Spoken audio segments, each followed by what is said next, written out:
പ്രിയപ്പെട്ടവരെ, ഒരു 3 വിഷയമാണ് നമ്മൾ എടുക്കുന്നത്. അതുകൊണ്ട് സമയം വളരെ പരിമിതമായി. മാത്രമല്ല, നിങ്ങൾക്കെല്ലാം അറിയാവുന്ന വിഷയമാണ് ഞാൻ പറയുന്നത്. അറിയാമല്ലാത്തൊരു പുതിയ വിഷയത്തിലേക്കല്ല നമ്മൾ വരുന്നത്. അതിന് ചില ക്ലാരിഫിക്കേഷൻസ് മാത്രം നൽകാൻ ഉദ്ദേശിക്കുന്നുള്ളൂ. ആധുനിക അന്ധവിശ്വാസങ്ങളെന്ന് പറയുമ്പോൾ നിലവിൽ നമ്മൾ പറയുന്ന നമുക്കറിയാവുന്ന ഒരു വിഷയത്തിലേക്ക് ഞാൻ പോകുന്നില്ല. മന്ത്രവാദം, കൂടോത്രം, അതുപോലെയുള്ള നമ്മൾ പരിചിതമായിട്ടുള്ള ദൈനംദിന ജീവിതത്തിലെ അന്ധവിശ്വാസങ്ങളെക്കുറിച്ച് ഞാൻ പറയാൻ ആഗ്രഹിക്കുന്നില്ല. വളരെ ചുരുങ്ങിയ കാര്യങ്ങൾ മാത്രം. അന്ധവിശ്വാസം എന്ന് പറഞ്ഞാൽ എന്താണെന്ന് എല്ലാവർക്കും അറിയാം. എന്താണ് അന്ധവിശ്വാസം? എന്താണ് അന്ധവിശ്വാസം? പറയൂ. നിങ്ങളെല്ലാം അന്ധവിശ്വാസത്തിനെതിരെ സമരം ചെയ്യുന്നവരല്ലേ? പറ, എന്താണ് അന്ധവിശ്വാസം? What is superstition? പറയൂ. ഞാൻ തന്നെ പറയണോ? നിങ്ങൾക്ക് പറയാമല്ലോ.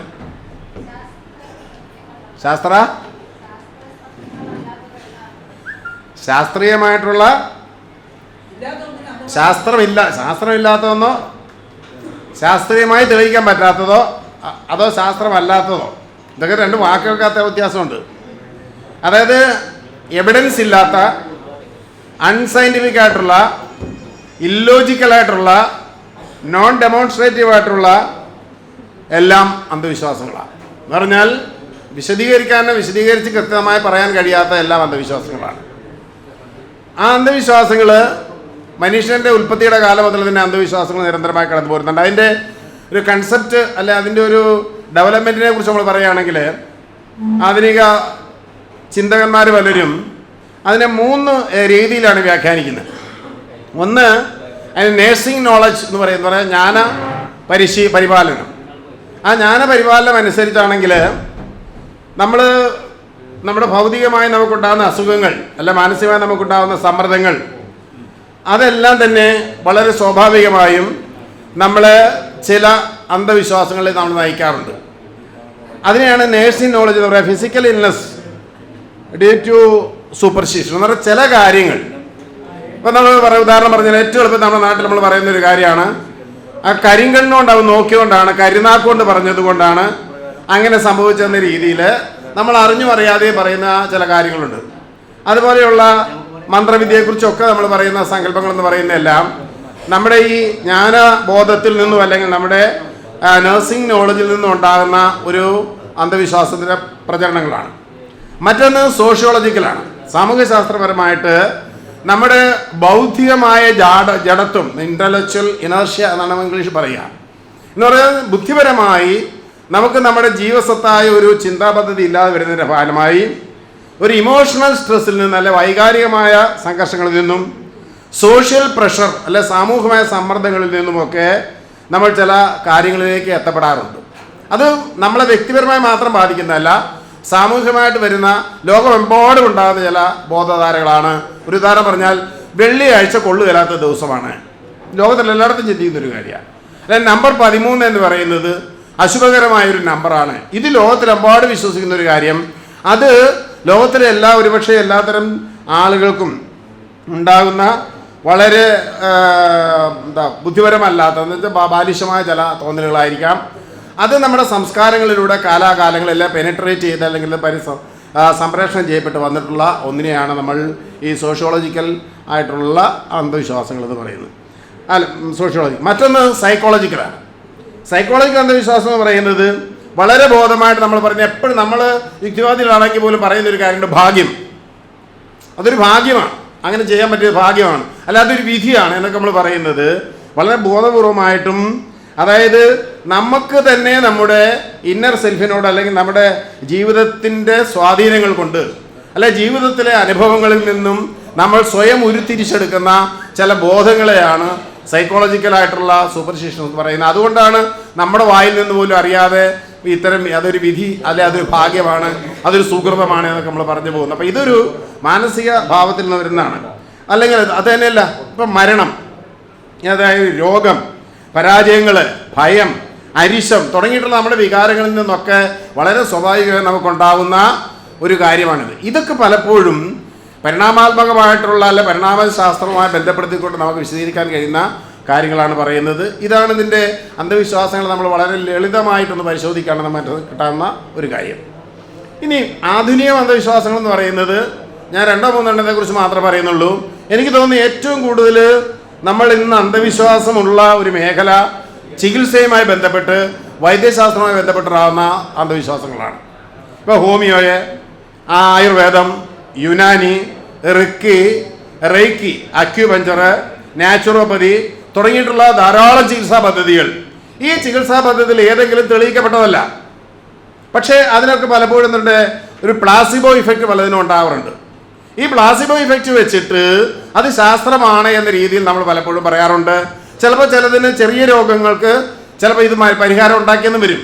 പക്ഷെ ഒരിക്കൽ പോലും ഒരു എവിഡൻസ് ബേസ്ഡ് ആയിട്ടുള്ള, റിസൾട്ട് ബേസ്ഡ് ആയിട്ടുള്ള എന്ന് പറഞ്ഞാൽ ഫലാത്മകമായിട്ടുള്ള അല്ലെങ്കിൽ തെളിവധിഷ്ഠിതമായിട്ടുള്ള തെളിവുകളൊന്നും തന്നെ ഈ പറയുന്ന ചികിത്സാ പദ്ധതികൾക്ക് ഇല്ല എങ്കിൽ പോലും ഇന്ന് ലോകമെമ്പാടും വ്യാപിക്കുന്ന ഏറ്റവും മാർക്കറ്റ് ചെയ്യപ്പെടാൻ കഴിയുന്ന സാധനമാണ് ഈ പറയുന്നത്. ഇന്നിപ്പോൾ കർക്കിടക മാസമാണ്. കർക്കിടകത്തിലെ ഏറ്റവും വലിയ 2 ബിസിനസ് എന്ന് പറയുന്നത് ഒന്ന് രാമായണവും മറ്റൊന്ന് എന്താണ് കർക്കിടക കഞ്ഞിയും കർക്കിടക ചികിത്സയാണ്. അപ്പോൾ ഇത് ലോകത്തിലെ എല്ലാ രാജ്യങ്ങളിലേക്കും ഇന്ത്യയിൽ നിന്ന് ലോകത്തിൻ്റെ വിവിധ മണ്ഡലങ്ങളിലേക്ക് വികസിച്ചു പോകുന്ന ഒരു സാധനമാണ് ഈ പറയുന്ന ചികിത്സാ പദ്ധതിയിൽ. ഈ 1 മാസം ചികിത്സിക്കുന്നത് കൊണ്ട് അല്ലെങ്കിൽ പ്രത്യേക കാലാവസ്ഥയിൽ ചികിത്സിക്കും. ഇതൊക്കെ മുമ്പേ ഞാൻ പറഞ്ഞ പോലെ തലമുറയായിട്ട് നമ്മളിലേക്ക് സംവേദിക്കപ്പെട്ടിട്ടുള്ള നമ്മുടെ ബൗദ്ധികമായ ബോധധാരയെ അട്ടിമറിക്കുന്ന വളരെ ബോധപൂർവമായിട്ടുള്ള ചില പ്രക്രിയകളാണ്. അതിൻ്റെ ഭാഗമായിട്ട് തന്നെയാണ് യോഗ പോലെയുള്ള കച്ചവടവും നമ്മുടെ ബില്ലിലേക്ക് വരുന്നത്.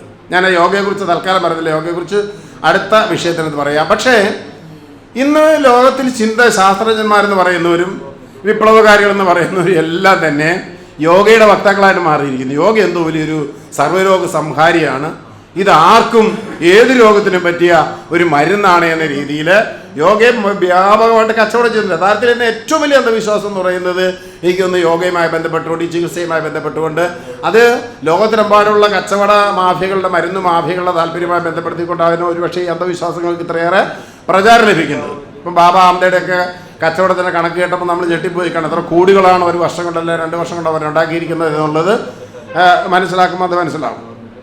അതുപോലെ എനിക്ക് തോന്നുന്നു മറ്റൊരു വലിയ അന്ധവിശ്വാസം, അത് പറഞ്ഞാൽ നിങ്ങൾക്ക് എത്ര പേർക്ക് പിടിക്കുമെന്ന് എനിക്കറിയില്ല, എന്നാലും ഞാൻ പറയുകയാണ്. പ്രത്യേകിച്ച് നവനാസ്തികർ, നമ്മുടെ പാശ്ചാത്യ രാജ്യത്ത് നിന്ന 4 ഹോഴ്സ്മെൻ എന്ന് പറയുന്ന നവനാസ്തികരൊക്കെ തന്നെ എടുത്തു പറഞ്ഞൊരു കാര്യമാണ് പാർട്ടി ഭക്തി. അത് ഇന്നത്തെ ഏറ്റവും വലിയ അന്ധവിശ്വാസമാണ്. മതവിശ്വാസം പോലെ തന്നെ മതവിശ്വാസി എത്രമാത്രം ഭീകരമായിട്ടാണ് തൻ്റെ മതത്തിന് വേണ്ടി സമരം ചെയ്യുകയോ ചാകാൻ ഒരുങ്ങുകയോ ചെയ്യുന്നത് പോലെ തന്നെ ഇവിടുത്തെ രാഷ്ട്രീയ ഭക്തന്മാരൊക്കെ തന്നെ എന്ത് ചെയ്യുന്നു, അതുപോലെ തന്നെ. അതാ ലോകത്തിൽ നല്ല ഇപ്പം ബംഗ്ലാദേശിൽ ഇപ്പം നടക്കുന്നത് എന്താണ്, അല്ലെ ഇറാൻ നടക്കുന്നത് എന്താണ്, എവിടെ നടക്കുന്നത്? ഈ പറയുന്ന നമ്മുടെ കേരളത്തിൽ പോലും രാഷ്ട്രീയ പാർട്ടിക്ക് വേണ്ടി ചാകാനും മരിക്കാനും അതിൻ്റെ സിദ്ധാന്തം എന്താണെന്നുള്ളതല്ല പ്രശ്നം. അത് ആധുനിക സമൂഹത്തിൽ മാനവിക വിരുദ്ധമായി വല്ലപ്പോഴും സംഭവിക്കുന്ന ഒന്നായതുകൊണ്ട് തന്നെയാണ് നവനാസ്തികർ ഈ പറയുന്ന എന്താണ് പാർട്ടി ഭക്തിക്ക് എതിരായിട്ട് യുക്തിവാദികൾ, സ്വതന്ത്ര ചിന്തകര്, എത്തിസ്റ്റുകൾക്ക് അങ്ങനെ ഏതെങ്കിലും ഒരു പാർട്ടിയോട്, ഏതെങ്കിലും മതത്തോട് താല്പര്യമില്ലാത്ത പോലെ തന്നെ അങ്ങനെ ഒരു പ്രത്യേക ശാസ്ത്രത്തോട് അല്ലെ പാർട്ടി ഭക്തിയും ഉണ്ടാകേണ്ടതില്ല എന്നൊരു നിലപാടുണ്ട്. അപ്പം ഇതൊക്കെ യഥാർത്ഥത്തിൽ പറഞ്ഞാൽ വളരെ ആധുനികമായിട്ടുള്ള അന്ധവിശ്വാസങ്ങളുടെ ഭാഗത്തിൽപ്പെടുത്താവുന്ന കാര്യങ്ങൾ തന്നെയാണ്. ഇന്ന് ഈ അന്ധവിശ്വാസങ്ങൾ നിലനിൽക്കുന്നത് നമുക്കറിയാം. പണ്ടൊക്കെ അന്ധവിശ്വാസങ്ങൾ ലളിത ഉപരീതികളിൽ നടന്നിരുന്നെങ്കിൽ ഇന്ന് എല്ലാ അന്ധവിശ്വാസങ്ങൾക്കും ശാസ്ത്രത്തിൻ്റെ ഒരു വലിയ പരിവേഷം കൽപ്പിക്കുന്നുണ്ട്. ഉദാഹരണം പറഞ്ഞാൽ പെട്ടെന്ന് കിട്ടുന്ന ഉദാഹരണം, ഇപ്പം ഒരു ജ്യോത്സ്യന്മാരുടെ കയ്യിൽ കബഡിയില്ല, അതിന് പകരം എന്താ അവർ ഉപയോഗിക്കുന്നത്? കബഡിയുള്ള ജ്യോത്സ്യന്മാരിൽ എന്താ ഉപയോഗിക്കുന്നതിന് പകരം കമ്പ്യൂട്ടർ ഉപയോഗിക്കുന്നത്. അപ്പം കമ്പ്യൂട്ടർ ഉപയോഗിച്ച് ശാസ്ത്രത്തിൻ്റെ ഏറ്റവും വലിയൊരു കണ്ടുപിടുത്തത്തെ, ടെക്നോളജി ഉപയോഗിച്ച് കഴിഞ്ഞാൽ തങ്ങളുടെ അന്ധവിശ്വാസത്തെ മാർക്കറ്റ് ചെയ്യാൻ കഴിയുന്നതുകൊണ്ട്, അതുമാത്രമല്ല ശാസ്ത്രത്തിൻ്റെ സംരക്ഷണം ഇല്ലാതെ ഒരു അന്ധവിശ്വാസങ്ങൾ നിലനിൽക്കാൻ കഴിയില്ല എന്നതുകൊണ്ട് അവരും നമ്മുടെ പരിണാമത്തിൽ പറയുന്ന പോലെ സർവൈവൽ ഓഫ് ദ ഫിറ്റസ്റ്റിനെ കുറിച്ച് പറയുന്നത് പോലെ അവരും എന്ത് ചെയ്യുന്നു, പുതിയ പുതിയ രീതികൾ അവതരിപ്പിക്കുന്നുണ്ട്. അതുകൊണ്ടാണ് അവർ ഉപയോഗിക്കുന്നത്. അതുപോലെ തന്നെ ഗ്രാവിറ്റേഷണൽ ഫോഴ്സിനെ എന്ന് പറയുന്നതിനെ കുറിച്ചൊക്കെ നമ്മുടെ ആയിട്ടുള്ള കാന്തകിടക്ക കച്ചവടക്കാരെപ്പോഴും പറയുന്നത് എന്താണ്, ഭൂമിക്കടിയിലൂടെ ഒരു കാന്തിക മണ്ഡലം ഉണ്ടെന്നൊക്കെ. വെറുന്നു ഭൂമിക്കടിയിൽ കൂടെ അങ്ങനെ കാന്തിക മണ്ഡലം ഒന്നുമില്ല. അപ്പോൾ ഈ കാന്തിക മണ്ഡലത്തെക്കുറിച്ചുള്ള നമ്മുടെ സങ്കല്പങ്ങൾ ഇത് ശാസ്ത്രത്തിൻ്റെ പേര് പറഞ്ഞുകൊണ്ടാണ് അവർ ഉപയോഗിക്കുന്നത്.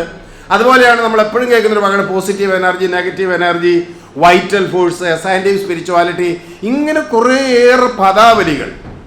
ഈ പദാവലികളെ എല്ലാം എടുത്തുപയോഗിക്കുന്നത് തങ്ങളുടെ അന്ധവിശ്വാസ പ്രചാരണത്തിന്, തങ്ങളുടെ പ്രത്യയ ശാസ്ത്രത്തിന് ഒരു ശാസ്ത്രീയ പരിവേഷം ഉണ്ടാക്കുക എന്നുള്ള താല്പര്യത്തിലാണ് അവരത് ചെയ്യുന്നത് എന്നതുകൊണ്ടാണ് യഥാർത്ഥത്തിൽ അന്ധവിശ്വാസങ്ങൾക്ക് ഇന്ന് നിലനിൽക്കാൻ കഴിയുന്നത് എന്നുള്ളതാണ് പരമമായിട്ടുള്ള ഒരു സത്യം. അതുകൊണ്ട് ആ വിഷയം തൽക്കാലം ഞാൻ അവസാനിപ്പിക്കുകയാണ്. നമുക്കിനിയും സംഘടനയിലേക്ക് പോകാം. യുക്തിവാദി സംഘത്തെക്കുറിച്ച് പറയുമ്പോൾ കേരളത്തിൽ രണ്ട് വിഷയമാണ് യുക്തിവാദി സംഘത്തെക്കുറിച്ച് പറയാനുള്ളത്. ഒന്ന് സംഘടനയുടെ ചരിത്രവും മറ്റൊന്ന് സംഘടനയുടെ പ്രസക്തിയുമാണ്. യഥാർത്ഥത്തിൽ കേരളത്തിലെ യുക്തിവാദി പ്രസ്ഥാനം ഒരു തുടർച്ചയാണ്. തുടർച്ച എന്ന് പറഞ്ഞാൽ കേരളത്തിലെ 19-ാം നൂറ്റാണ്ടിൻ്റെ മധ്യത്തിലും 20-ാം നൂറ്റാണ്ടിൻ്റെ ആരംഭത്തിലുണ്ടായ പരിഷ്കരണ പ്രവർത്തനങ്ങൾ, ആ പരിഷ്കരണ പ്രവർത്തനങ്ങളുടെ മുമ്പ് നമ്മുടെ അധ്യക്ഷൻ സംസാരിച്ചപ്പോൾ അദ്ദേഹം വടക്കൻ കേരളത്തിലെ ചില കാര്യങ്ങൾ പറയുകയുണ്ടായി. അങ്ങനെ കേരളത്തിലുണ്ടായിട്ടുള്ള, ഞാനതിനെ നവോത്ഥാനം എന്ന് പറയുന്നില്ല, കാരണം അതൊന്നും നവോത്ഥാനമായിരുന്നില്ല കേരളത്തിൽ നടന്നത്. കേരളത്തിലൊന്നല്ല, ഇന്ത്യയിൽ അങ്ങനെ നടന്നിട്ടില്ല. മറിച്ച് മനുഷ്യാവകാശങ്ങൾക്ക് വേണ്ടി, തുല്യതാബോധത്തിന് വേണ്ടി ഉണ്ടായിട്ടുള്ള ജാതിവിരുദ്ധ സമരങ്ങളും മതേതര പോരാട്ടങ്ങളും ജ്ഞാനോദയ പ്രസ്ഥാനങ്ങളും ഇതായിരുന്നു നമുക്കതിനെ ഏറ്റവും കൂടുതൽ പറയാം. അതായത് വൈകുണ്ഠസ്വാമിയോ അയ്യാസ്വാമിയോ ആറാട്ടുപുഴയോ അയ്യങ്കാളി പൽപ്പു ഗുരു തുടങ്ങിയിട്ടുള്ള, ഇങ്ങനെ നമ്മൾ കേട്ടിട്ടുള്ളതും കേട്ടിട്ടില്ലാത്തവരുമായിട്ടുള്ള നിരവധിയായ പരിഷ്കരണ പ്രവർത്തകന്മാർ, അതിൽ യുക്തിവാദികളായിട്ടുള്ള ധാരാളം പേരുണ്ട്. ഞാനതിലേക്ക് ഇന്ന് തൽക്കാലം പോകുന്നില്ല. ആ പ്രസ്ഥാനങ്ങൾ ഉയർത്തിക്കൊണ്ട് വന്നത് ഞാൻ മുമ്പേ പറഞ്ഞ 2-3 കാര്യങ്ങളാണ്. മനുഷ്യർ തുല്യരാണ് എന്നുള്ള യൂറോപ്യൻ നവോത്ഥാനത്തിൽ നിന്ന് ഉയർന്നു വന്ന മാനവികത എന്ന പ്രത്യയശാസ്ത്രത്തെ, ജനാധിപത്യം എന്ന പ്രത്യയശാസ്ത്രത്തെ കേരളത്തിൽ ആദ്യം അവതരിപ്പിക്കുന്നത് സഹോദരൻ അയ്യപ്പനെ പോലുള്ള ആളുകളാണ്. സഹോദരൻ പത്രത്തിലും ദേശാഭിമാനി ആദ്യമായിട്ട് ലെനിനെ കുറിച്ച് എഴുതുന്ന സഹോദരനാണ്. അത് കഴിഞ്ഞ് ദേശാഭിമാനി എഴുതുന്നുണ്ട്, അത് കഴിഞ്ഞ് KP വള്ളവൻ എഴുതുന്നുണ്ട്, ചങ്ങനാശ്ശേരി പരമേശ്വരൻ പിള്ള എഴുതുന്നുണ്ട്. ഇവരെല്ലാം ആ യൂറോപ്പിലുണ്ടായിട്ടുള്ള നവോത്ഥാന പ്രക്രിയകളെക്കുറിച്ച് പറയുകയും അവിടെ മനുഷ്യൻ തുല്യരാണ് എന്നൊരു പ്രഖ്യാപനമുണ്ട് എന്നും ആ തുല്യതയുടെ ജ്ഞാനോദയം കേരളത്തിൽ അവതരിപ്പിക്കുന്നതായിരുന്നു കേരളത്തിൽ നമ്മൾ ഈ പറയുന്ന പരിഷ്കരണ പ്രസ്ഥാനങ്ങളൊക്കെ തുടങ്ങി വെച്ചത്. അതുകൊണ്ട് തന്നെ കൃത്യമായും മാനവികതാ പ്രസ്ഥാനം എന്നതിൽ സ്വാഭാവികമായ അതിനകത്ത് യുക്തിചിന്ത വളർന്നു വരികയും ആ യുക്തിചിന്താ പ്രസ്ഥാനങ്ങളിൽ നിന്നാണ് യഥാർത്ഥത്തിൽ കേരളത്തിലെ ഇടതുപക്ഷ പുരോഗമന പ്രസ്ഥാനങ്ങളെല്ലാം വളർന്നു വരുന്നത്. പക്ഷെ നമ്മളെ പഠിപ്പിച്ചു വച്ചിരിക്കുന്നത് പലപ്പോഴും നേരെ തിരിച്ചാണ്. അതല്ല സത്യം. കാരണം അതിൻ്റെ ക്രോണോളജി നോക്കിയാൽ, അതിൻ്റെ കാലഘട്ടം നോക്കിക്കഴിഞ്ഞാൽ വളരെ കൃത്യമായിട്ട് നമുക്ക് മനസ്സിലാക്കാൻ കഴിയും ഏത് കാലഘട്ടത്തിൽ എന്തൊക്കെ ചിന്താപദ്ധതികളാണ് കേരളത്തിൽ ഉണ്ടായി വന്നത് എന്നുള്ളത്. ഒരുപക്ഷെ സഹോദരൻ അയ്യപ്പൻ 1917 സഹോദരൻ അയ്യപ്പനാണ് കൃത്യമായും ശാസ്ത്രത്തെക്കുറിച്ച്, അപ്പം സയൻസ് ദശകം എഴുതിക്കൊണ്ട് മനുഷ്യൻ്റെ രക്തത്തിനും കണ്ണുനീരിനും ഒരേ നിറമാണ് എന്ന എബ്രഹാം ലിങ്കന്റെ വാക്യം തൻ്റെ വീടിൻ്റെ മുൻവശത്ത് എഴുതി വെച്ചുകൊണ്ട് സഹോദരൻ അയ്യപ്പനാണ് ആദ്യ പദാർത്ഥത്തിൽ മാനവികതയെക്കുറിച്ച് പറയുന്നത്. അപ്പം അതിന് തൊട്ടുമ്പോൾ ഗുരു പറയുന്നത്, ഗുരു അത്രയ്ക്ക് വരുന്നില്ല, അതിനപ്പുറത്തേക്ക് ശാസ്ത്രമാണ് ദൈവം. ഗുരു ദൈവദേശം എഴുതുമ്പോൾ സഹോദരൻ സയൻസ് ദശകമാണ് എഴുതുന്നത്. എന്നിട്ട് ഈ ഘോരാന്തകാരത്തിൻ്റെ ഏറ്റവും വലിയ പ്രശ്നമെന്ന് പറയുന്നത് ജാതിയാണ് എന്നതുകൊണ്ട് ജാതിക്കെതിരായ പോരാട്ടത്തിലൂടെ മാത്രമേ മനുഷ്യത്വത്തിലേക്ക് നമുക്ക് എത്താൻ പറ്റുകയുള്ളൂ എന്നൊരു ജ്ഞാനബോധമാണ് സഹോദരൻ അയ്യപ്പനും അടക്കമുള്ള ആൾ കൊണ്ടുവന്ന് പിന്നീട് അതിനെ MC-യും അതുപോലെ കുറ്റിപ്പുഴയൊക്കെ വളരെ വികസിപ്പിച്ച് ഞാൻ അതിലേക്ക് പോകുന്നില്ല. യഥാർത്ഥത്തിൽ കേരള സമൂഹ രൂപീകരണത്തിൻ്റെ കേരളത്തിലെ മതസമൂഹ രൂപീകരണമല്ല, കേരളത്തിൽ ധാരാളം സമൂഹ രൂപീകരണമുണ്ട്. നമ്മൾ പറയുന്ന പോലെ കേരളത്തിൻ്റെ ചരിത്രം പരിശോധിക്കുമ്പോൾ കേരളത്തിൽ തനതായി ജനിച്ചു വളർന്ന ഇവിടുത്തെ സംസ്കാരമൊന്നും ആരുടെയില്ല. എല്ലാം വന്നുപോയതും വന്നത് കിളിർത്തതും കടം കൊണ്ടതും മിശ്രമായിട്ടുള്ള സംസ്കാരങ്ങൾ മാത്രമേ കേരളത്തിലുള്ളൂ. കേരളത്തിൽ മുസ്ലിങ്ങൾ വരുന്നു, മുസ്ലിം സംസ്കാരം, ക്രിസ്ത്യൻ സഭകൾ വരുന്നത്, ക്രിസ്ത്യാനി അല്ല വരുന്നത് കേരളത്തിൽ. നമ്മൾ പലപ്പോഴും തെറ്റിദ്ധരിച്ച് കേരളത്തിൽ ക്രിസ്ത്യാനി അല്ല വരുന്നത്. കേരളത്തിൽ ക്രിസ്ത്യൻ സഭകൾ, നൂറുകണക്കായ ക്രിസ്തു മതങ്ങളാണ് കേരളത്തിൽ വരുന്നത്. അതുപോലെ ബ്രാഹ്മണർ വരുന്നു. അങ്ങനെ വ്യത്യസ്ത ജാതി വിഭാഗങ്ങളൊക്കെ വന്നിട്ട് അവരുടേതായ സാമൂഹ്യ രൂപീകരണവും അവരുടേതായ സ്ഥാനമാനങ്ങൾ കൽപ്പിച്ചുകൊണ്ട് ജാതി സമൂഹങ്ങളെ സ്ഥാപിച്ചെടുക്കുന്നെങ്കിൽ അതിനെതിരായിട്ട് കേരള സമൂഹം എന്ന മനുഷ്യ സമൂഹം എന്ന കൺസെപ്റ്റിലേക്ക് കേരളത്തെ കൊണ്ടുവരുന്നത് സഹോദരൻ അയ്യപ്പനെ പോലുള്ള ആളുകളാണ്. അതിന് ധാരാളം സംഭാവന നൽകിയ ധാരാളം ആളുകളുണ്ട്. ആ ധാരാളം ആളുകളിൽ വിരലെണ്ണാവുന്നതിനെ കുറിച്ച് മാത്രം നമ്മൾ കേട്ടിട്ടുള്ളൂ എന്നുള്ളതാണ് സത്യം. അപ്പം 17 സഹോദരൻ അയ്യപ്പൻ ഇവിടെ ഈ പറയുന്ന മിശ്രഭോജനത്തിലുള്ള മനുഷ്യന് ആ അസമത്വത്തിനെതിരായി സമരം ചെയ്യുന്ന കാലത്ത് കേരളത്തിൽ കമ്മ്യൂണിസ്റ്റ് പാർട്ടിയെക്കുറിച്ച് കേട്ടിട്ട് പോലും എല്ലാവരും. സോഷ്യലിസ്റ്റ് പ്രസ്ഥാനമുണ്ട്. സോഷ്യലിസ്റ്റ് പ്രസ്ഥാനത്തിൻ്റെ വക്താക്കളായിട്ട് പിന്നീട് വരുന്ന ധാരാളം ആളുകളുണ്ട്. അതിലേക്ക് ഞാനിപ്പം പോകുന്നില്ല. അങ്ങനെ കേരള സമൂഹ രൂപീകരണത്തിൻ്റെ ഭാഗമായിട്ടാണ് കേരളത്തിൽ യുക്തിവാദ പ്രസ്ഥാനം, അല്ല യുക്തിവാദ ചിന്താ പദ്ധതി, ഇനി യുക്തിവാദ പ്രസ്ഥാനം, യുക്തിവാദ സംഘടനകൾ പറയേണ്ട യുക്തി ചിന്ത കേരളത്തിലുണ്ടാവുന്നത്. ആ യുക്തിചിന്ത ചെയ്യുന്നതാണ് പിന്നീട് എന്ത് ചെയ്യുന്നു? മുമ്പേ പറഞ്ഞ ബൈക്ക് സത്യാഗ്രഹം, അല്ലെ ആദ്യ യുക്തിവാദി സംഘടന, അല്ലെങ്കിൽ ഉണ്ണിനമ്പൂരി പ്രസ്ഥാനം, പിന്നെ ഗുരുവായൂർ സത്യ തുടങ്ങിയുള്ള പാലിയ സത്യാഗ്രഹം തുടങ്ങിയ നിരവധിയായിട്ടുള്ള മനുഷ്യാവകാശ പോരാട്ടങ്ങൾ എന്ന് പറയുന്നതാണ് ശരി. അല്ല ക്ഷേത്രപ്രവേശന സമരങ്ങളൊന്നും ആയിരുന്നില്ല. അത്തരം മനുഷ്യാവകാശ പോരാട്ടങ്ങളുടെ ഭാഗമായിട്ടാണ് കേരളത്തിൽ യുക്തിവാദി പ്രസ്ഥാനം വരുന്നതും ആ യുക്തിവാദി പ്രസ്ഥാനം ഉയർത്തിവിട്ട സാംസ്കാരിക അന്തരീക്ഷത്തിൽ, സാംസ്കാരിക അടിത്തറയിലാണ് കേരളത്തിലെ കമ്മ്യൂണിസ്റ്റ് പാർട്ടി വളരുന്നത്.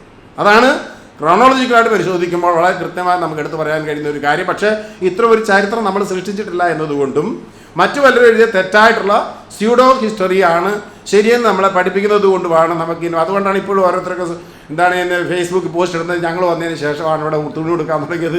ഇതൊക്കെ അങ്ങനെയൊന്നും അല്ല.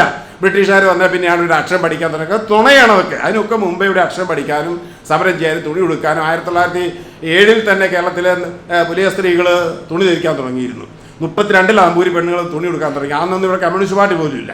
അപ്പം പിന്നെ അതൊന്നും അതിൻ്റെ ഒന്നും പാരമ്പര്യം അവർക്കാർക്കും ഉള്ളതല്ല. മറിച്ച് കേരളത്തിലെ മനുഷ്യാവകാശ അല്ലെങ്കിൽ പറയുന്ന യുക്തിചിന്താ പ്രസ്ഥാനങ്ങൾക്ക് ഉണ്ടായ കാര്യമാണ്. അക്ഷരം പഠിക്കാൻ 1907 തന്നെ അയ്യങ്കാളി അക്ഷരം പഠിപ്പിക്കാൻ തുടങ്ങുന്നുണ്ട്. ചാവറയച്ചൻ അതിന് ശേഷം വന്ന ആളാണ്. പക്ഷേ ചാവറയച്ചനാണ് അക്ഷരം പഠിപ്പിച്ചെന്നൊക്കെയാണ് ഇവിടെ പുസ്തകം എഴുതി പ്രസിദ്ധീകരിക്കുന്നത്. കാരണം നമ്മളിങ്ങനെ ഒരു ചരിത്രം എഴുതിയിട്ടുമില്ല, നമ്മളിങ്ങനെ ഒരു ചരിത്രം ആരോടും പറയുന്നുമില്ലാത്തത് കൊണ്ടാണ് പലപ്പോഴും ഇത്ര തെറ്റിദ്ധാരണകൾ വരുന്നത്. പോട്ടെ, അങ്ങനെ ഉയർന്നു വന്ന ഇപ്പം പാശ്ചാത്യ നവോത്ഥാനത്ത് ഉയർത്തിക്കൊണ്ടുവന്ന മനുഷ്യത്വത്തിൻ്റെയും ജനാധിപത്യത്തിൻ്റെയും മതനിരപേക്ഷത്തിൻ്റെയും സംസ്കാരങ്ങളെ കേരളത്തിലെ തുടങ്ങി വെച്ചത് നമ്മൾ പറയുന്ന സഹോദര പ്രസ്ഥാനം, യുക്തിവാദി പ്രസ്ഥാനമാണെന്ന കാര്യത്തിൽ യാതൊരു സംശയവുമില്ല. ആ അടിസ്ഥാനത്തിലാണ് 1935 കൊച്ചിയിൽ ആദ്യത്തെ യുക്തിവാദി സംഘടന ഉണ്ടാകുന്നത്. തമ്പാനും MC-യും, തമ്പാൻ പ്രസിഡന്റും MC സെക്രട്ടറിയുമായിട്ടുള്ള 1935. 40 തിരുവനന്തപുരത്ത് രാമകൃഷ്ണൻ പ്രസിഡന്റും C കേശവൻ സെക്രട്ടറിയും. 56 കോട്ടയത്ത് വർക്കിശാന്തി സ്ഥാൻ പ്രസിഡന്റും ഇടവൃ സെക്രട്ടറിയും. 53 ആലുവയിൽ MC പ്രസിഡന്റും കുറ്റിപ്പുഴ സെക്രട്ടറിയും. 65 കോഴിക്കോട് വെങ്ങാലിൽ പ്രസിഡന്റും തെരുവത്ത് രാമൻ സെക്രട്ടറിയും. 66 തിരുവനന്തപുരത്ത് പവനൻ പ്രസിഡന്റും PS രാമൻകുട്ടി സെക്രട്ടറിയും. അതേ വർഷം തൃശ്ശൂരിൽ എ വി ജോസിൻ്റെ സംഘാടനം.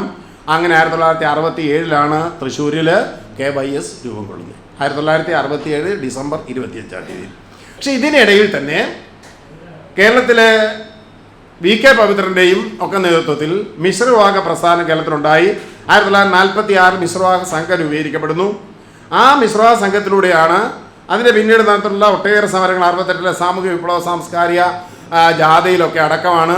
VK പവിത്രനിൽ നിന്നാണ് കേരളം ആദ്യം കേൾക്കുന്നത് ഞങ്ങളിലില്ല ഹൈന്ദവ രക്തം, ഞങ്ങളില്ല ഇസ്ലാം രക്തം, ഞങ്ങളില്ല ക്രൈസ്തവ രക്തം മുദ്രാവാക്യം. പക്ഷേ ഇന്ന് ഇത് വിളിച്ചു പറയുന്നവരും ഇതൊരു യുക്തിവാദി എഴുതിയതാണ്, ഒരു യുക്തിവാദിയുടെ സംഭാവനയാണിത് എന്ന് പറയാനായിട്ട് അവർക്ക് മടിയാണ്. അതാ പറഞ്ഞത്, ഈ ചരിത്രത്തിൽ പലപ്പോഴും വരുന്ന സംഭവിക്കുന്നതൊക്കെ തന്നെ ഇത്തരം ധാരകളിൽ നിന്ന് വരുന്നതാണ്.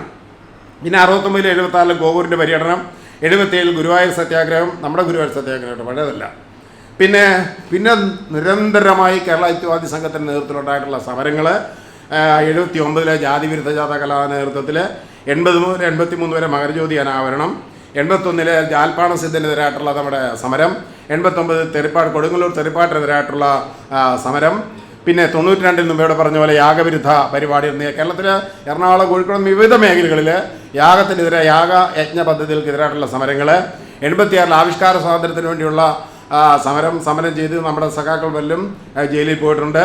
92 അയോധ്യ, 92 കേരള യുക്തിവാദി സംഘം അയോധ്യയിൽ രാമക്ഷേത്രം പൊളിക്കുമ്പോൾ ആ രാമക്ഷേത്രത്തെ സംരക്ഷിക്കാൻ വേണ്ടി കേരളത്തിൽ നിന്ന് 6-7 യുക്തിവാദി സംഘത്തിന് നേതാക്കന്മാർ പോയിട്ടുണ്ട്. മാത്രമല്ല കേരളത്തിലെ വിവിധ മണ്ഡലങ്ങളിൽ അതുമായി ബന്ധപ്പെടുത്തിക്കൊണ്ട് ഇഷ്ടിക മാർച്ച് അടക്കമുള്ള അതിനെതിരായിട്ടുള്ള സമരം നമ്മൾ നടത്തിയിട്ടുണ്ട്.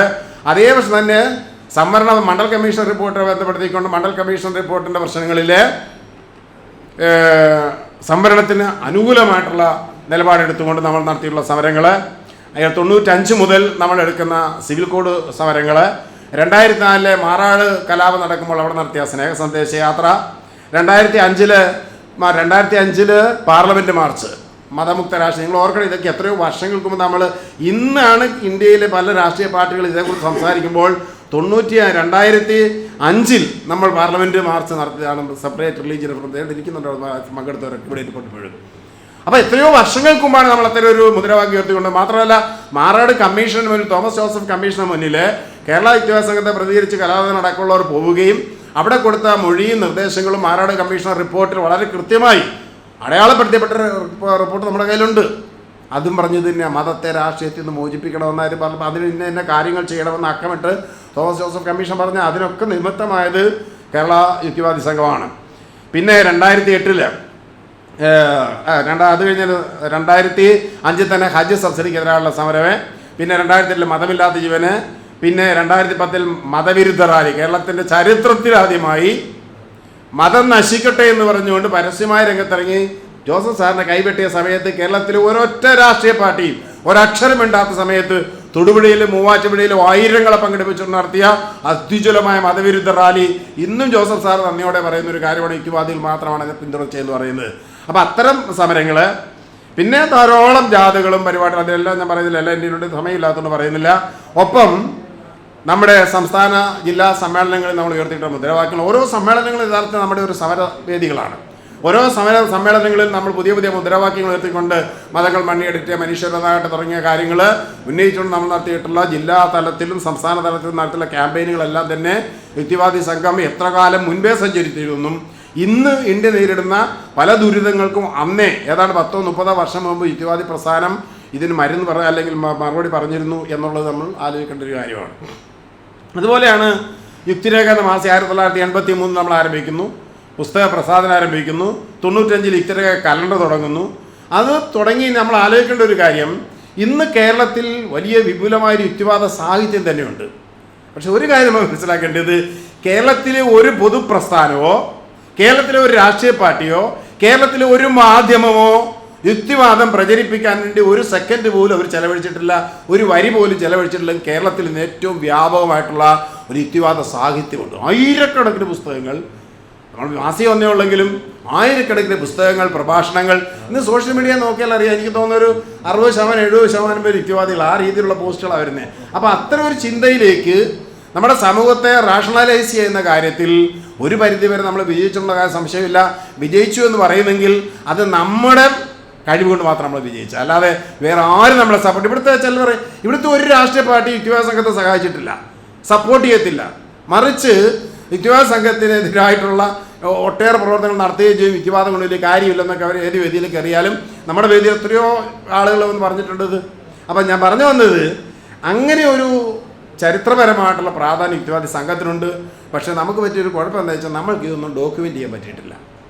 നമുക്കിത് വളരെ കൃത്യമായി യഥാസമയം അത് ഡോക്യുമെൻ്റ് ചെയ്ത് അത് പുസ്തകങ്ങളാക്കിയോ CD ആക്കിയോ അതുപോലുള്ള കാര്യങ്ങളാക്കി നമുക്ക് പ്രചരിപ്പിക്കാൻ കഴിഞ്ഞില്ല. നമുക്കിടയിൽ തന്നെ യുക്തിവാദ സംഘം എന്തിനു വേണ്ടിയാണ്, അല്ലെങ്കിൽ യുക്തിവാദ സംഘത്തിൻ്റെ ഈ കണ്ട കാലങ്ങളിൽ കഴിഞ്ഞ അരനൂറ്റാണ്ടുകൾക്കിടയിൽ 3/4 നൂറ്റാണ്ടുകൾക്കിടയിൽ യുക്തിവാദി സംഘം എന്തൊക്കെയാണ് ചെയ്തത് എന്ന് പറയാൻ നമ്മുടെ കയ്യിൽ സാധനമില്ല, ഡോക്യുമെൻ്റ് ഇല്ല. നമുക്കത് ആളുകളോട് പറയാനില്ലാതെ പോകുന്നു എന്നുള്ള ഒരു പ്രശ്നം അവിടെയാണ്. ഇപ്പോൾ സഹോദരൻ അയ്യപ്പനെതിരായിട്ട് പ്രചാരപരം വരുമ്പോൾ അതിന് മറുപടി പറയാൻ നമുക്ക് അന്നേരം പറ്റുന്നില്ല.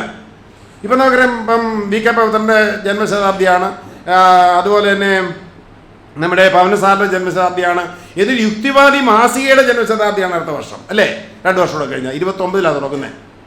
നമുക്ക് യുക്തിവാദി മാസിക കേരളത്തിലുണ്ടാക്കിയ ഒരു വലിയ ഇമ്പാക്റ്റ് എന്ന് പറയുന്നത് എന്താണ്? നമ്മളൊക്കെ യുക്തിവാദി ഞാൻ യുക്തിവാദി വായിച്ചിട്ട് യുക്തിവാദ സംഘത്തിലേക്ക് വരുന്നത്. ഞാൻ സജ്ജനോട് പല പ്രാവശ്യം പറഞ്ഞു, ഉള്ള യുക്തിവാദത്തിൻ്റെ നമുക്ക് യുക്തിവാദി മാസികയുടെ ഒരു പ്രദർശനമെങ്കിലും എല്ലാ ജില്ലയും നടത്തണം. അപ്പോൾ അത്തരം കാര്യങ്ങൾ ഇപ്പോഴും നമ്മൾ ഈ നൂറ്റാണ്ടുകൾക്ക് മുമ്പ്, നമ്മളെ ഒരു നൂറ്റാണ്ട് മുമ്പ് നമ്മൾ തുടങ്ങി വെച്ചിട്ടുള്ള ഈ കാര്യങ്ങളൊന്നും പൊതുസമൂഹത്തിന് മുന്നിലേക്ക് എത്തിക്കാൻ നമുക്ക് പറ്റാത്തത് കൊണ്ടാണ് നമ്മൾ എന്ത് ചെയ്യപ്പെടുന്നത്, പലപ്പോഴും നമ്മൾ പുറകോട്ട് അടിച്ചു പോകുന്നത്. മാത്രമല്ല, ആ സോഷ്യൽ മീഡിയയുടെ പ്രചാരത്തോടു കൂടി കുറേ കൂടി മുന്നോട്ട് വരാൻ നമുക്ക് പറ്റിയിട്ടുണ്ട് എന്നുള്ളതാണ് വളരെ പ്രധാനപ്പെട്ട ഒരു കാര്യം. ഇതാണ് യുക്തിവാദി സംഘത്തിൻ്റെ ഒരു ചരിത്രം നമ്മൾ പറയുമ്പോൾ. പിന്നെ ധാരാളം സമരങ്ങളുണ്ട്, ആ സമരങ്ങളും കാര്യങ്ങളൊന്നും നമുക്കിപ്പോൾ ഞാൻ വിശദീകരിക്കുന്നില്ല. പിന്നെ എന്താണ് യുക്തിവാദി സംഘത്തിൻ്റെ പ്രസക്തി എന്താണ്?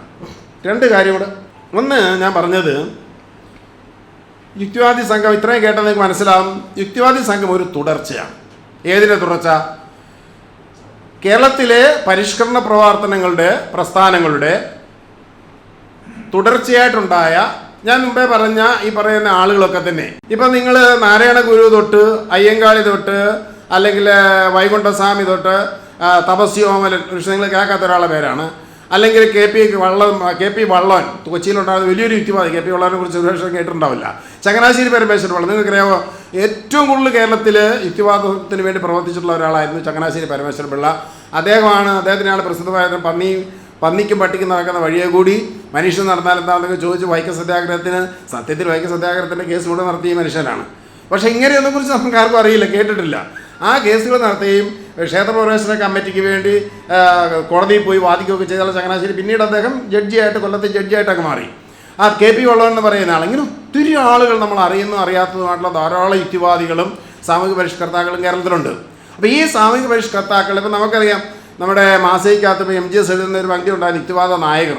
ആ പങ്ക്തി വായിക്കുന്നവർക്ക് വളരെ കൃത്യമായിട്ട് മനസ്സിലാകും ഇവരൊക്കെ ഈ കേരളത്തിൻ്റെ വിവിധ മണ്ഡലങ്ങളിൽ നിന്നുകൊണ്ട് എന്തൊക്കെയാണ് ഇവർ അടയാളപ്പെടുത്തിയതെന്നുള്ളൂ. ഇപ്പം വാഗ്ബടാനന്ദനും അതിനുശേഷം ഇതുകൊണ്ട് കേളപ്പൻ.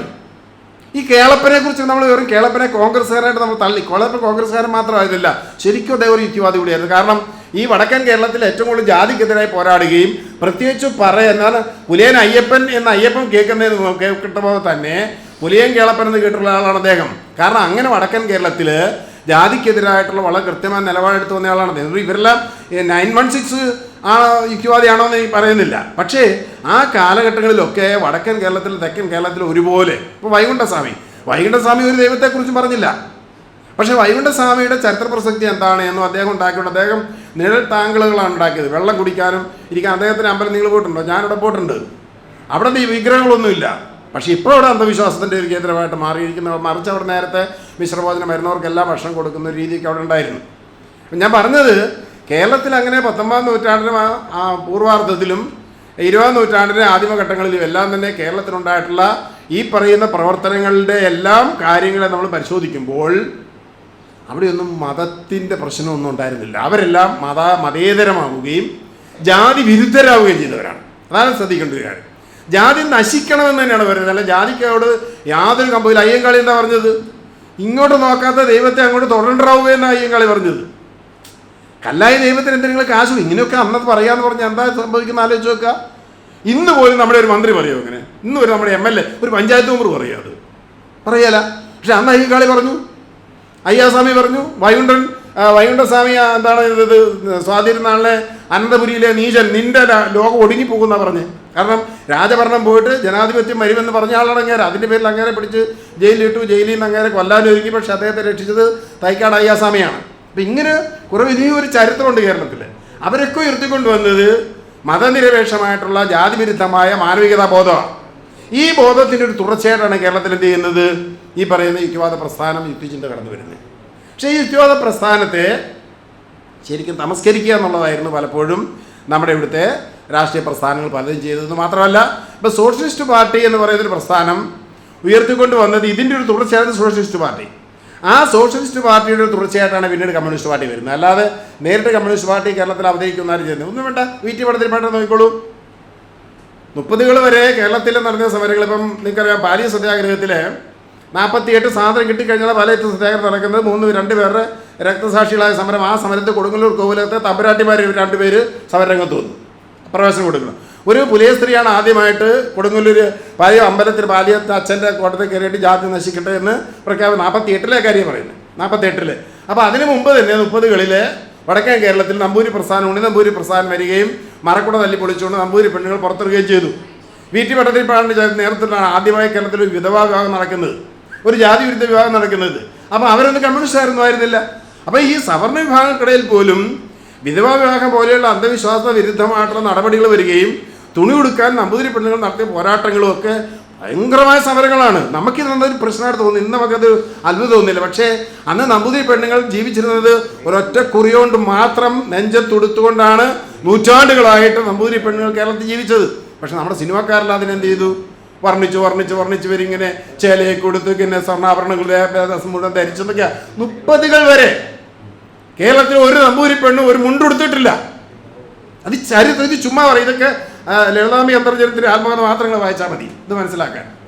പക്ഷേ ഈ 30കളിൽ ഇത് ചെയ്യുന്ന ഒരു യുക്തിവാദിയാണ്. ഇപ്പോൾ 30കളിൽ കമ്മ്യൂണിസ്റ്റ് പാർട്ടി ഉണ്ടോ? അല്ലെ സോഷ്യലിസ്റ്റ് പാർട്ടി ഉണ്ടോ? എന്നിട്ട് അവർ ഇതെല്ലാം ചെയ്തോ? ചെയ്യുന്നത് VT-യെ പോലെ, MRB-യെ പോലെ, പ്രേംജിയെ പോലെ യുക്തിവാദിയാണ് ചെയ്യുന്നത്. കാരണം യുക്തിവാദിക്കാണ് ഈ മാനവികതാ ബോധം കൂടെ ഉണ്ടാവുക. എന്നിട്ട് പറയുന്നത് ഇതെല്ലാം കൊണ്ട് വേറെ ആരാണ്ട് എന്നിട്ട് നങ്ങേലിയുടെ കഥ പറയുമ്പോൾ അങ്ങനെ ഒരു നങ്ങേലി ഉണ്ടായിട്ടില്ല നമ്മൾ പറഞ്ഞിട്ട് സ്ഥാപിച്ചു കളയും. ഇതാണ് നമ്മുടെ മിടുക്ക്. ഇപ്പം ഞാൻ പറഞ്ഞത് ഈ പറയുന്ന സമരങ്ങൾ ആറാട്ടോട് വല്ലാതെ പഠിക്കുന്ന സമരം എന്തായിരുന്നു? ഇത് തന്നെ തുണി കൊടുക്കാനും കമ്മൽ ധരിക്കാനും അല്ലെ മുക്കുത്തി ധരിക്കാനുള്ള അവകാശത്തിന് വേണ്ടി സ്ത്രീകളുടെ അവകാശങ്ങളിൽ നിന്നത് പോരാട്ടങ്ങളാണ്. ഈ സമരങ്ങളിലൊന്നും ദൈവത്തിൻ്റെ പ്രശ്നം ഉണ്ടായിരുന്നില്ല, മതത്തിന് വിഷയം ഉണ്ടായിരുന്നില്ല. അപ്പോൾ ഇവരെല്ലാം ഉയർത്തിക്കൊണ്ട് വന്നിട്ടുള്ള ഈ പറയുന്ന മാനവിക മനുഷ്യാവകാശ സമരങ്ങളുടെ തുടർച്ചയായിട്ടായിരുന്നു കേരളത്തിൽ യുക്തിവാദി പ്രസ്ഥാനം ഉണ്ടാകുന്നത്. അതിൻ്റെ തുടർച്ചയാണ് സോഷ്യലിസ്റ്റ് പ്രസ്ഥാനങ്ങൾ, അതിൻ്റെ പിന്നാലാണ് കമ്മ്യൂണിസ്റ്റ് പാർട്ടി വരുന്നത്. പക്ഷേ ഇതിനെല്ലാം എന്ത് ചെയ്തു? നമ്മൾ പിന്നോട്ട് നടത്തി. ഇപ്പം എന്താ സംഭവിച്ചത്? ഇപ്പം എന്തുകൊണ്ടാണ് യുക്തിവാദി പ്രസ്ഥാനം ഇനിയും പ്രസക്തി വരുന്നത്? ഇപ്പോൾ നമ്മൾ ജീവിക്കുന്നത് മത പുനരുജ്ജീവനത്തിൻ്റെ കാലഘട്ടത്തിലാണ്. റിവൈവലിസം നമ്മൾ ഉപയോഗിക്കുന്ന 2-3 വാക്കുകൾ. ഒന്ന് റിഫർമേഷൻ, റിനൈസൻസ്, റിവൈവലിസം. ഇത് മൂന്നും പരസ്പര വിരുദ്ധമായിട്ടുള്ള സാധനങ്ങളാണ്. ഒന്ന് റിഫർമേഷൻ, പരിഷ്കരണം; റിനൈസൻസ്, നവോത്ഥാനം; റിവൈവലിസം എന്ന് പറയുന്നത് മത പുനരുജ്ജീവനവാദമാണ്. ഏറ്റവും വലിയ ആൻറ്റി പൊളിറ്റിക്കൽ എന്ന് പറഞ്ഞാൽ ഏറ്റവും വലിയ രാഷ്ട്രീയ വിരുദ്ധമായിട്ടുള്ള രാഷ്ട്രീയ നശീകരണപരമായ മുദ്രാവാക്യമാണ് റിവൈവലിസം. ഇന്ന് ലോകം മുഴുവൻ നമ്മൾ കാണുന്നതാണ്. ഇന്ന് ലോകം മുഴുവൻ ഭരണകൂടം എന്ന് പറയുന്ന ഒരു സാധനം ഏത് രാഷ്ട്രീയ പാർട്ടി ഇല്ലാതാവുകയും ഭരണകൂടം എന്ന് പറയുന്ന മതനേതൃത്വമാവുകയും ചെയ്തുകൊണ്ടിരിക്കുന്നത് നമ്മളിപ്പോൾ തൊട്ടയൽക്കത്ത് കാണുന്നു, ഇല്ലേ? ബംഗ്ലാദേശ് കണ്ട് ഇവിടെ ആരും മെഴുതിരി എത്തിച്ചില്ലല്ലോ. എന്നാ ഇവിടെ ആരും പ്രകടനം നടത്താൻ ഞാനാ? ബംഗ്ലാദേശിൽ ഇത്രയേറെ ആളുകൾ ജമാഅത്തെ ഇസ്ലാമി എന്ന് പറയുന്ന തെമ്മാടി സംഘം അവിടെ അത്രയും പണികൾ കാണിച്ചിട്ട് ഇവിടെ ഒരൊറ്റ ഒരുത്തൻ ഒരക്ഷരം വേണ്ടിയില്ല. ആരും അല്ലെങ്കിൽ ഗാസയിൽ ഒരുത്തൻ ചത്ത ഇവിടെ എന്ത് ചെയ്യായിരുന്നു? എല്ലാവരും പടക്കം പൊട്ടിയും അല്ലേ, മെഴുകിരി എത്തിക്കലും റീത്ത് വയ്യൊക്കെ നടത്തുമായിരുന്നു. കാരണം മതം എന്ന് പറയുന്നത് ഇന്ന് ഇല്ലോ എല്ലാ രാജ്യവും, യൂറോപ്പിലും ഞാനിപ്പയിലൊക്കെ മാസികയൊക്കെ ധരിച്ചിരിക്കുന്നത് അതാണ്. ഫ്രാൻസിലൊക്കെ ക്രിസ്ത്യൻ തീവ്രവാദ സംഘടനകൾ 16 എണ്ണമാണ്, 1-2 ഈ ഇംഗ്ലണ്ടിൽ സകല ലോക രാജ്യങ്ങളിലും മത തീവ്രവാദം, നമ്മൾ പറയും ക്രിസ്ത്യാനിക്ക് തീവ്രവാദ സംഘടന, ക്രിസ്ത്യൻ തീവ്രവാദ സംഘടനയാണ് ഫ്രാൻസിലും ഇംഗ്ലണ്ടിലും ഒക്കെ നേതൃത്വത്തിലേക്ക് വരുന്നത്. മാക്രോണിന് അവിടെ ഭരിക്കാൻ ഭൂരിപക്ഷം കിട്ടിയില്ല. അതിൻ്റെ കണക്ക് ഞാൻ അതിനകത്ത് കൊടുത്തിട്ടുണ്ട്. എന്തുകൊണ്ട് നമ്മൾ വിചാരിക്കുന്ന പോലെയല്ല, ലോകം മുഴുവൻ വീണ്ടും മത തീവ്രവാദത്തിലേക്ക്, ഫാസിസത്തിലേക്ക് പോവുകയാണ്. മതം ഏറ്റവും വലിയൊരു ശക്തിയാണ്, വിമോചന ശക്തിയാണ് എന്ന് മാധ്യമം വായിക്കുമ്പോൾ നമുക്ക് തോന്നുന്നത് എന്താണ്? മാധ്യമപത്രം വായിക്കുമ്പം മതം ഒരു വലിയ സംഭവമാണ്. ഹസീന ചെയ്ത തെറ്റായിരിക്കും, തെറ്റുണ്ടായിരിക്കാം, പക്ഷേ അവർ തിരഞ്ഞെടുക്കപ്പെട്ട ഒരു ഭരണാധികാരിയാണ്, അല്ലേ? 4ാം പ്രാവശ്യം വന്നപ്പോൾ അവർ തോന്നിയാസങ്ങൾ കാണിച്ചു, അത് എല്ലാ ഭരണാധികാരിയും കാണിക്കും. പക്ഷെ അവരെ അട്ടിമറിച്ചുകൊണ്ട് വരുന്നത് ജമാഅത്തെ ഇസ്ലാമിയുടെ സിംഹങ്ങളാണെന്നുള്ളത് മനസ്സിലാക്കും. ജമാഅത്തെ ഇസ്ലാമിയുടെ തിയറി എന്താണ് അവരുടെ തിയോളജിക്കൽ നാഷണാലിസം. ആ ജമാഅത്തെ ഇസ്ലാമിയാണ് മാധ്യമം നടത്തുന്നത്.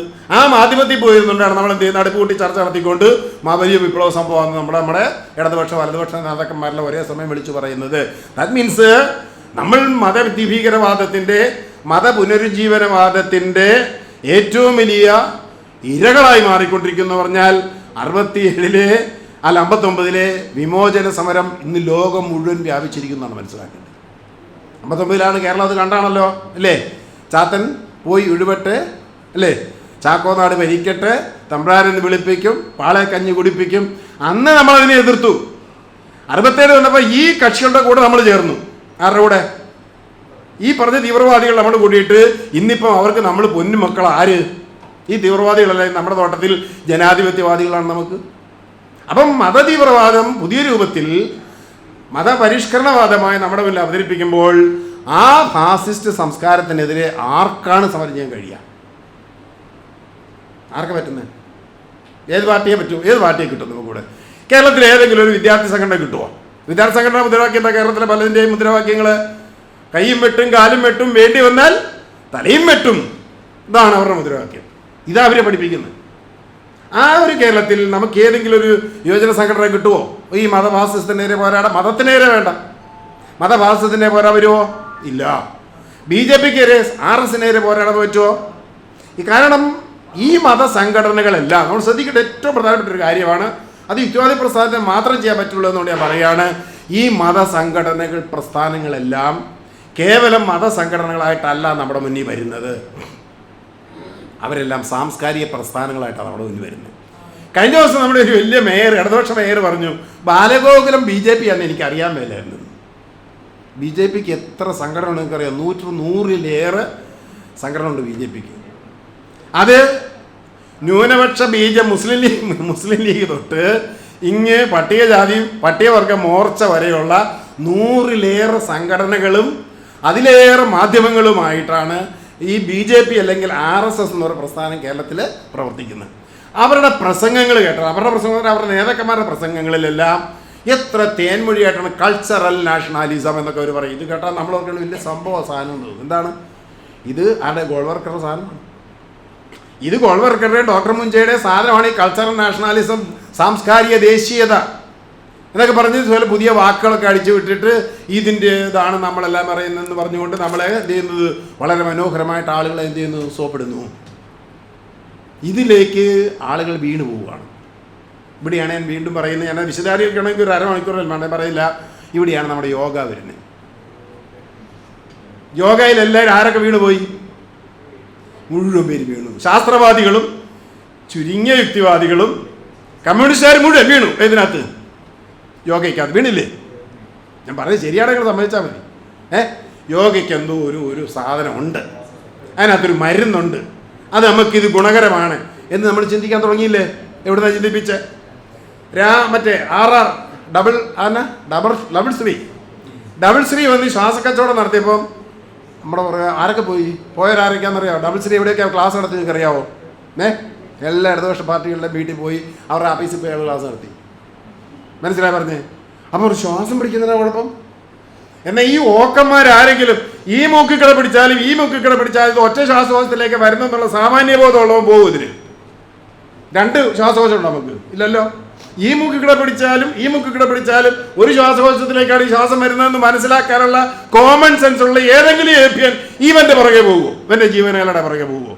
അത് 750 രൂപ കൊടുത്തിട്ട് ആദ്യത്തെ കോഴ്സ്. അവൻ 5ാമത്തെ കോഴ്സ് വരുമ്പോൾ ഭയങ്കര സാധനമാണ്, രാസലീലയാണ്. മനസ്സിലായി പറഞ്ഞേ? ഇതിന് പുറകെയാണ് ആര്? പുള്ളി വരുന്നുണ്ട്. മറ്റേ 13ാം തീയതി തൊട്ട് പുള്ളി തിരുവനന്തപുരത്തോട്ട്. എത്ര നിങ്ങൾ നോക്കിക്കോ, എത്ര കോടി മനുഷ്യരായിരിക്കും എൻ്റെ പുറകെ പോകുന്നത്. പ്രളയമൊക്കെ അവിടെ കിടക്കും, പക്ഷേ ഞങ്ങളുടെ ആത്മരക്ഷയുണ്ടല്ലോ. അതിൻ്റെ പുറകെ അതിൻ്റെ ബന്ധുക്കോസുകാർ, അതിൻ്റെ ഇപ്പുറത്താണ് ബന്ധുക്കോസുകാരൻ, അതിനപ്പുറത്ത് എല്ലാ സർവാംഗ പേരും എന്തിയാണ് ഈ ഒരൊറ്റ കച്ചവടം നടത്തുന്നത്. കൃപാസനമായാലും സകലമാന മത നേതാക്കന്മാരും നടത്തുന്ന കച്ചവടം ഒന്നതിന് ഏത് ഈ ശ്വാസം പിടിച്ചുള്ള പരിപാടിയും ഈ ആത്മീയ തട്ടിപ്പുകളിലൂടെ അവർ ഉദ്ദേശിക്കുന്നത് അവരുടെ മതത്തെ സംരക്ഷിച്ച് നിർത്തുക എന്നുള്ള സാംസ്കാരിക അജണ്ടയാണ്. ഒരു സാംസ്കാരിക അജണ്ടയിലൂടെ അല്ലാതെ ഒരു മത നേതാക്കന്മാർക്ക് മതം മാത്രം പറഞ്ഞവർ നിലക്കാൻ പറ്റുമോ? യേശുക്രിസ്തുവിൻ്റെ കാര്യം മാത്രം പറഞ്ഞ് ആരും കേൾക്കാൻ പോകും? അവിടെ പള്ളിയുണ്ട്, അവിടെ ഞങ്ങൾക്ക് പള്ളിക്കൂടമുണ്ട്, അവിടെ ആശുപത്രിയുണ്ട്, ജീവകാരുണ്യ പ്രവർത്തനമുണ്ട്, ഇല്ലേ? അതുകൂടെ കൊണ്ട് അവർ പോകുന്നത്. അല്ലാതെ ഓസ്തി ഇറച്ചിയായെന്ന് പറഞ്ഞിട്ട് ആരെങ്കിലും എൻ്റെ പുറകെ പോകുമോ? ഒരു കഷ്ണം ഓസ്തി ഇറച്ചിയായി എന്ന് കേട്ടപ്പോൾ അവിടെ ബീഫ് മേടിക്കാൻ നമ്മളാരും പോകുകയില്ല. കാരണം എന്നാ? അത് നുണയാന്ന് നമുക്കറിയാം. പക്ഷെ അവിടെ അതേസമയം അച്ഛനോട് പള്ളി നടത്തുന്നുണ്ട്, പള്ളിക്കൂടം നടത്തുന്നുണ്ട്, അവിടെ സൗജന്യ ഹൃദയ ശസ്ത്രക്രിയ നടത്തുന്നുണ്ട്. അതേ മതം എങ്ങനെയാണ് ചെയ്യുന്നത്? മതം എങ്ങനെ ആളെ പിടിക്കുന്നത്? അല്ലേ, അമൃതാനന്ദ ഇവിടെ ആശുപത്രി പോയാൽ ഫ്രീ ചികിത്സ എന്നൊക്കെ ആൾക്കാർ എന്തോ ഫ്രീ? അവിടെ ഒരു ഫ്രീ ഇല്ലെന്നല്ല, ഇരട്ടി കാശ് കൊടുക്കണം. പക്ഷെ നമ്മുടെ പ്രചരണം എന്താണ്? അവിടെ സൗജന്യ ഹൃദയ ശസ്ത്രക്രിയ നടക്കുന്നുണ്ടെന്നൊക്കെ പറഞ്ഞ് നമ്മളെ പിടിച്ചുകൊണ്ട്. ഇതാണ് മതം. ഒരിക്കലും മതത്തിൻ്റെ രൂപത്തിൽ നേരിട്ട് ദൈവകാര്യം പറഞ്ഞാൽ ഇപ്പോൾ ആരും അടുക്കില്ല എന്നതുകൊണ്ട് വളരെ കൃത്യമായിട്ട് യാതൊരു ഇതുമല്ല നമ്മുടെ മാധ്യമങ്ങൾ ചെയ്യുന്നത്. പത്രം പത്രക്കാർക്ക് എന്തെല്ലാം കച്ചവടം അറിയാം. പത്രം വായിപ്പിക്കലല്ല അവരുടെ കച്ചവടം. പ്രധാനം എന്താണ്? അവർ ഹാർട്ട് പരിശോധന നടത്തുന്നു, അല്ലേ, ക്ഷയ പരിശോധന നടത്തുന്നു, എന്തെല്ലാം പരിപാടികളാണ് അവർ നടത്തുന്നത്. മത്സരങ്ങൾ ധാരാളം നടത്തുന്നത്. ഞാൻ പറഞ്ഞു വന്നത് ഈ കൾച്ചറൽ നാഷണാലിസം പോലെയുള്ള ഈ കാര്യങ്ങൾ പറഞ്ഞ് അതിലേക്ക് ആളുകളെ കൊണ്ടുവന്ന് യോഗയിലേക്ക് വരി, അല്ലെ ശ്രീ രവിശങ്കറുടെ, അല്ലെ ബാബ ആംബയുടെ ഇത്തരം കള്ളസ്വാമിമാരുടെ ഓരോ അടവുകളിലൂടെയും സാധാരണപ്പെട്ട മനുഷ്യരെ അവരുടെ മതങ്ങളിലേക്ക് പിടിച്ചു മതത്തെ നിലനിർത്തുക എന്ന് പറയുന്ന ആ അജണ്ടയാണ് യഥാർത്ഥത്തിൽ ഫാസിസത്തിൻ്റെ അജണ്ട. അതിൻ്റെ ആർക്കെ ചെയ്യാൻ പറ്റുമോ? അതിൻ്റെ യുക്തിവാദ സംഘത്തിലല്ലാതെ കേരളത്തിലല്ലേ ഇന്ത്യയിൽ ഏതെങ്കിലും ഒരു സംഘടന കിട്ടുമോ ഇതിനെതിരെ സമരം ചെയ്യാൻ? കിട്ടുമോ? കിട്ടുമെങ്കിൽ നിങ്ങൾക്ക് തോന്നിയ കുഴപ്പമില്ല. അത്തരം ഒരു ഇടപെടൽ നടത്താൻ യുക്തിവാദി പ്രസ്ഥാനത്തിനെ കഴിയുള്ളൂ എന്നതാണ് യുക്തിവാദി പ്രസ്ഥാനത്തിൻ്റെ പ്രസക്തി. അത് നമ്മളത് ചെയ്യും എന്നറിയാവുന്നത് കൊണ്ടാണ് നമ്മളെക്കുറിച്ച് ഒരു വാചകം പോലും ഒരു മാധ്യമങ്ങളും എഴുതാത്തത്. കാരണം എല്ലാ മാധ്യമങ്ങളും ഇവരുടെ കോടിക്കണക്കിന് രൂപ മേടിച്ചിട്ടാണ് കച്ചവടം നടത്തിക്കൊണ്ടിരിക്കുന്നത്. അപ്പോൾ ഇതാണ് യുക്തിവാദി പ്രസ്ഥാനത്തിൻ്റെ ചരിത്രപരമായ പ്രസക്തി എന്ന് പറയുന്നത്. ലോകത്തിൽ ഒട്ടുമാക്കിയപ്പോൾ നിങ്ങൾക്കിപ്പോൾ ഇംഗ്ലണ്ടിലെ അല്ല നമ്മളിപ്പോൾ സ്കോട്ട്ലൻഡ് പുതിയ നവനാസ്തിക പ്രസ്ഥാനങ്ങളുള്ള അല്ലെങ്കിൽ ലോകത്തിലെ ഏറ്റവും കൂടുതൽ ഹാപ്പിനെസ് ഇൻഡെക്സിൽ മുന്നിൽ നിൽക്കുന്ന പല രാജ്യങ്ങളിലെയും അവസ്ഥകൾ നോക്കണം. അവിടെയെല്ലാം മതത്തെ പൂർണ്ണമായും നിരാകരിച്ചുകൊണ്ട് തന്നെയാണ് വരുന്നത്. ഹാപ്പിനെസ് ഇൻഡെക്സ് നമ്മളെക്കാൾ മുമ്പിൽ നിന്ന് ബംഗ്ലാദേശ്. പക്ഷേ ബംഗ്ലാദേശിലെ അവസ്ഥ കാരണം അത്തരം ഒരു അവസ്ഥയെ പോലും അട്ടിമറിക്കാൻ മതത്തിന് പറ്റും. കാരണം അതിൻ്റെ പല സമ്പത്തുകളും മറ്റു കാര്യങ്ങളും ഉണ്ട് എന്നതുകൊണ്ട് അത് സാധിക്കും. പക്ഷേ ലോകം നമുക്ക് പ്രതീക്ഷയ്ക്കുള്ള വകയുണ്ട്. കാരണം ഇന്ന് ലോകത്തിലെ 40% ആളുകൾ നാസ്തികരാണ്. ലോകത്തിൽ. ഏറ്റവും വലിയ ക്രിസ്ത്യാനി കഴിഞ്ഞാൽ മുസ്ലിം കഴിഞ്ഞാൽ മൂന്നാം സ്ഥാനം നാസ്തികരാണ് ലോകത്തിൽ. എന്ന് മാത്രമല്ല ഹാപ്പിനെസ് ഇൻഡെക്സിൽ മുകളിൽ നിൽക്കുന്ന പല രാജ്യങ്ങളും നാസ്തിക രാജ്യങ്ങളാണ് എന്നതുകൊണ്ട് നമ്മളുടെ പ്രവർത്തനത്തിന് ഭംഗം വരുന്നില്ല, നമ്മുടെ പ്രവർത്തനം അങ്ങനെ നമ്മുടെ പ്രസക്തി നഷ്ടപ്പെടുന്നില്ല, പ്രസക്തി വർദ്ധിക്കുക തന്നെയാണ് ചെയ്യുന്നത്. ഒരു കാര്യം പറഞ്ഞ് അവസാനിപ്പിക്കാം. പക്ഷേ ഈ പ്രസക്തി നടപ്പിലാണ് എന്ത് ചെയ്യണം?